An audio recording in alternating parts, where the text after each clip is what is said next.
সুগা, সবকিছু তৈরি আছে তো? আমি ফ্রেশ হতে যাচ্ছি, 1 ঘন্টার মধ্যে রুমটা যেন তৈরি হয়ে যায়। দাঁড়া জেগে, এভাবে আর কতদিন? আমি তো তোকে এখন চিনতেই পারি না। তুই কি সেই জেগে যে নেশা করা তো দূরে থাক, মেয়েদের দিকে চোখ তুলে তাকাতিস পর্যন্ত না? সুগা, ভুলে যাস না তুই কার সামনে দাঁড়িয়ে কথা বলছিস। মাফিয়া কিং যে জেকে আমি। মানতে না পারলে তুইও চলে যা বাকিদের মতো। বলে জেগে তার রুমে চলে যায়। সুগা দীর্ঘশ্বাস ফেলে এবং সেখান থেকে চলে যায়।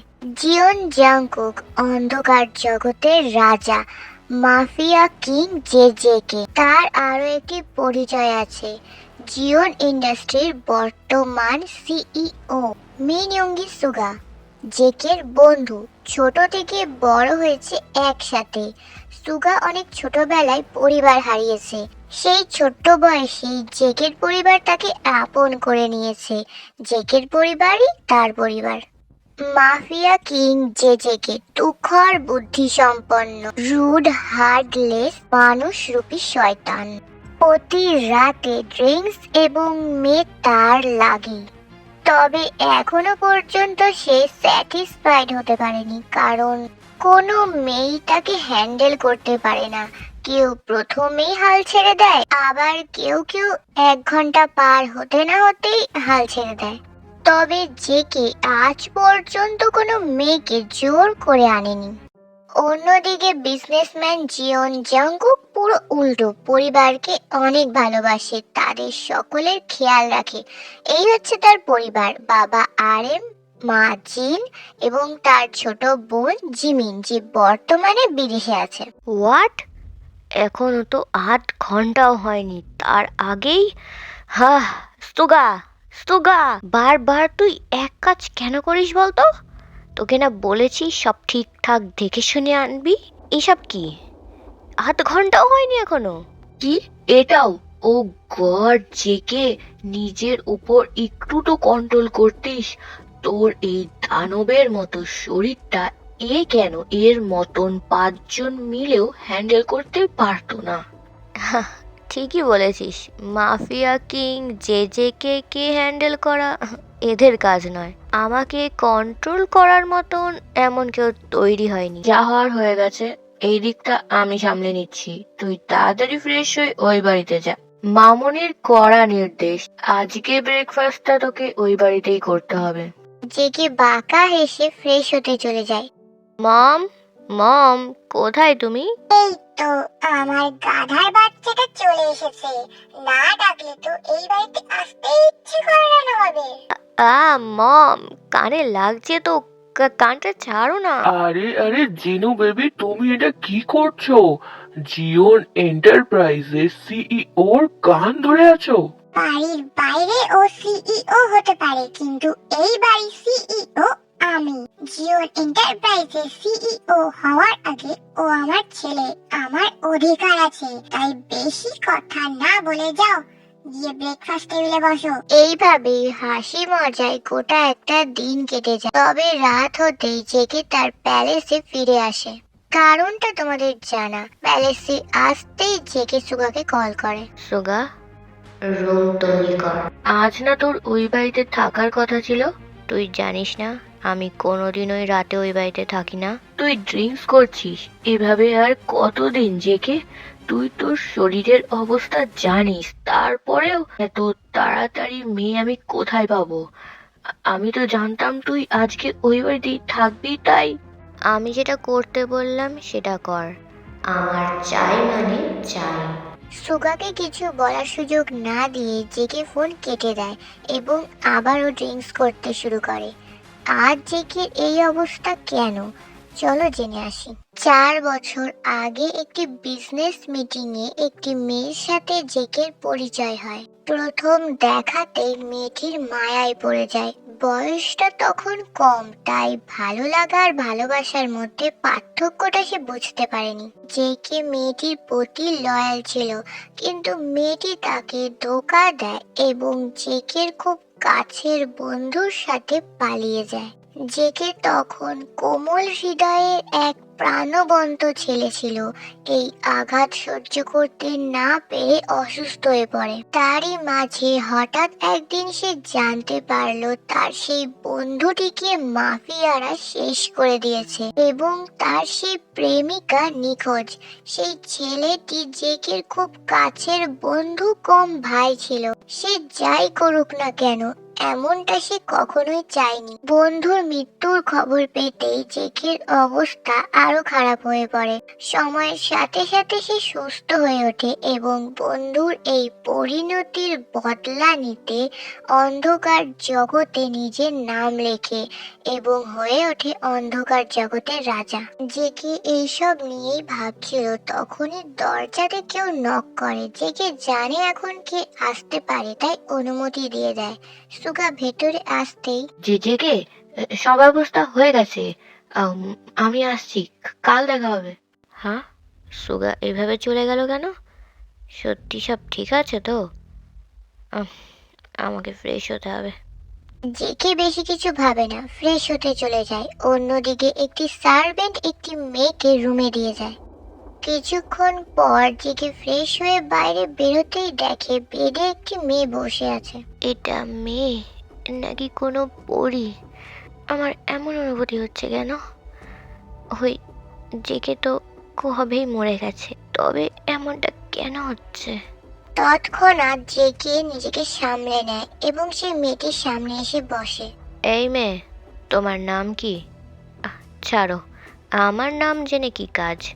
এত ফালতু সময় আমার নেই। কথাগুলো বলেই জেকে যেই না মেয়েটির দিকে এগোতে যাবে, মেয়েটি ভয়ে জেকেকে ধাক্কা দিয়ে পেছনে সরে যায়। আতঙ্কে ভয়ে মেয়েটা বেডের এক কোণে জড়সড় হয়ে বসে আছে। তুমি এমন করছো কেন? তোমার নাটক দেখার সময় আমার নেই। তুমি নিশ্চয়ই জানো তোমাকে এখানে কেন আনা হয়েছে। তবে এই সবের মানে কি? মেয়েটি ভয়ে ভয়ে নিজের মাথা দুই দিকে নাড়িয়ে বোঝায় যে এখানে তাকে কেন আনা হয়েছে সে জানে না। তা দেখে জেকের মাথা আরো গরম হয়ে যায়। হোয়াট? তোমার নাম কি? তোমাকে এখানে কে পাঠিয়েছে? তুমি কি নিজের ইচ্ছা এখানে আসোনি? কি হলো, উত্তর দাও। Answer me damned. আমার নাম, আমি জানি না আমাকে এখানে কেন আনা হয়েছে। আমাকে ছেড়ে দিন, আমি বাড়ি যাবো। চুপ, একদম কাঁদবে না। জেকে চাইছে না এই বাচ্চা মেয়েটির সামনে নিজের রাগী রূপটা প্রকাশ করতে, তাই আর কিছু না বলে রুম থেকে বেরিয়ে যায়। সুগাকে বারবার কল করছে কিন্তু সুগার ফোন বন্ধ। ড্যামেড, এই সুগাকে আমি দেখে নেব।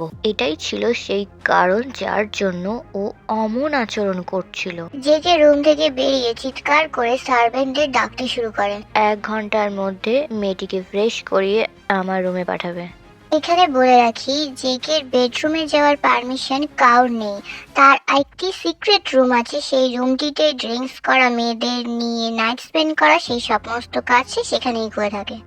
ওখানে দাঁড়িয়ে থাকবে? ভেতরে এসো। কি যেন নাম তোমার? তে। আমি যা যা জিজ্ঞাসা করব তার ঠিকঠাক উত্তর দেবে, সত্যি কথা বলবে, নয়তো। আমাকে মারবেন না, আমি কিচ্ছু করিনি, আমাকে মারবেন না। চুপ, বলেছিলাম না একদম কাঁদবে না। বসো এখানে। এবার বলো তো, তুমি এখানে কিভাবে এলে? আমি আর আমার বন্ধু পড়ছিলাম, তখন আমাদের আশ্রমের মালিক, আমরা আন্টি বলি, আন্টির সাথে দুজন লোক আমাদের রুমে এলো। আমাদের অনেক চকলেট দিল। আমি প্রথমে খেতে চাইনি, কিন্তু আন্টি বলল যে ওরা ভালো মানুষ, ওরা আমাদের সাথে বন্ধুত্ব করতে চায়, তাই আমি খেয়ে নিলাম। চকলেটটা খেতেই আমার খুব ঘুম পাচ্ছিল, আমি ঘুমিয়ে পড়ি। ঘুম যখন ভাঙলো তখন ওই ভাইয়াটাকে দেখলাম। ভাইয়াটা বলল গুডগার্ল হয়ে থাকলে আমাকে অনেক চকলেট দেবে। ফর্সা, বিড়ালের মতো দেখতে, কি কি যেন নাম ছিল। তের সমস্ত কথা জেকে শোনে। সে একজন মাফিয়া আর তার সাথে একজন বিজনেসম্যান। তার বুঝতে বেশি সময় লাগলো না যে ঠিক কি ঘটেছে। এই মেয়েকে দেখে মনে হচ্ছে বয়স 18 কি 19 হবে, কিন্তু এর আচরণ 15-16 বছরের বাচ্চার মতো। মেয়েটা কি সত্যি কথাই বলছে নাকি অভিনয় করছে? কোনো শত্রুপক্ষের লোক না তো? তে সহজ সরল একটি মেয়ে, তার সাথে কেউ যদি একটু ভালোভাবে কথা বলে তে সাথে সাথে সেই মানুষটিকে নিজের অনেক আপন মনে করতে শুরু করে। জেগে যখনই তের সাথে নরম ভাবে কথা বলতে শুরু করলো তে অনেকটাই স্বাভাবিক হয়ে গেল। আচ্ছা, তোমার নাম কি? Jungkook, Jeon Jungkook. তোমার মতনই তোমার নামটা অনেক কিউট। তুমি না একদম বানির মতো দেখতে। আমি তোমাকে বানি বলে ডাকতে পারি? হ্যাঁ, চুপ! কি বলছো এসব? আমি মাফিয়া কিং জেজেকে। তুমি আমাকে, না, একদমই না, তুমি এই সব নামে আমাকে একদমই ডাকবে না। Sorry, sorry. তে তে তে প্লিজ প্লিজ ভয় পেও না, ভয় পেও না। ওকে ফাইন, তোমার যা ইচ্ছা তুমি তাই বলেই আমাকে ডেকো। প্লিজ এবার কান্নাটা থামাও।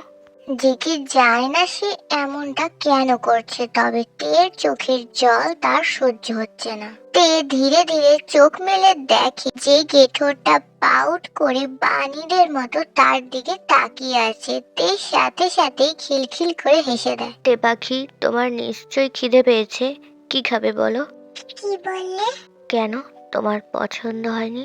অনেক অনেক পছন্দ হয়েছে। তাই? তবে এখন বলো কি খাবে? পাস্তা খাবে? এত খাবার, এত খাবার আমি কিভাবে খাবো? এত খাবার তো কোনোদিনও দেখিনি। আর এগুলো কেমন যেন দেখতে। এগুলো কি খাবার? এগুলোর নাম কি? তুমি এর আগে এই ধরনের খাবার খাওনি? না তো, আমাদের আশ্রমে ভাত, ডাল, মাছ হতো। তুমি জানো, 1 করে ভাত দিত, পেট ভরতো না, বেশি চাইলে বকতো, মারতো। এর কথা শুনে জিকের চোয়াল শক্ত হয়ে গেছে। নিজের রাগকে কোনো রকমে কন্ট্রোল করে সে বলে, হয়েছে হয়েছে, ছিচকাদুনি একটা। এখানে যত খাবার আছে সব ফিনিশ করবে, নয়তো আমি বকবো। খাচ্ছি খাচ্ছি তো।